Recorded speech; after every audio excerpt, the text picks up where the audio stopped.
tips. All right, Chrissy. Yeah, thank you.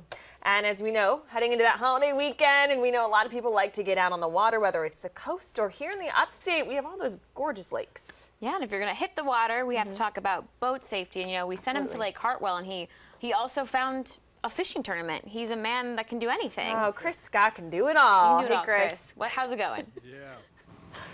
Yeah, the collegiate series is here. They call it, I guess, the World Series of college fishing at the end of the season. That's what's happening here, and they had practice rounds today, and they'll start tomorrow morning at 6 with all the great college teams from around. This is our DNR expert here. This is Greg Lucas. He's with us. We want to talk boating safety. I know that there are some opportunities for you, and I hope that if you're watching or listening to us today, you're getting ready for the weekend, thinking ahead to make sure you have everything in your boat safely that you need, and certainly life jackets are one of those. I was going to try this one on, but it's just slightly too small. It might go over my leg. I'm not sure. But I was going to try it on for y'all. I know you'd be excited about that. But, hey, let's tell everybody how important these are. Well, they're very important. They're like seat belts in a car. If you don't wear them, they won't help you.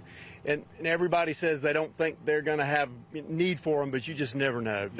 And there's so many styles available now that are very comfortable, not intrusive, and of course you got to make sure that they fit you well, that you get the right kind, and that you've got them adjusted properly, especially with children. And it's extremely important to make sure. The kids for sure are just as important as are the adults. Obviously, both are. We want everybody to be safe.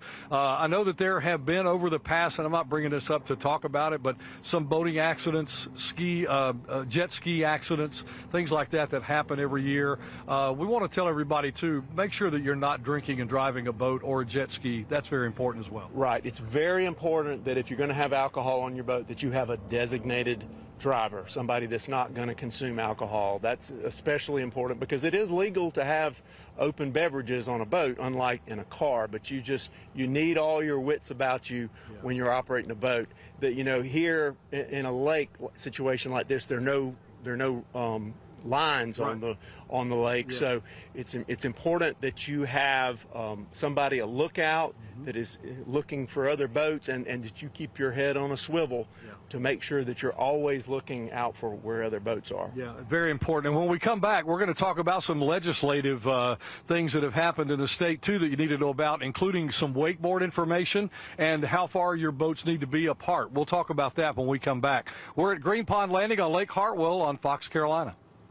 Oh, always important information, especially ahead of a holiday weekend. We know so many people are going to want to be out on the lakes on those boats. So it sounds good, Chris. Thanks.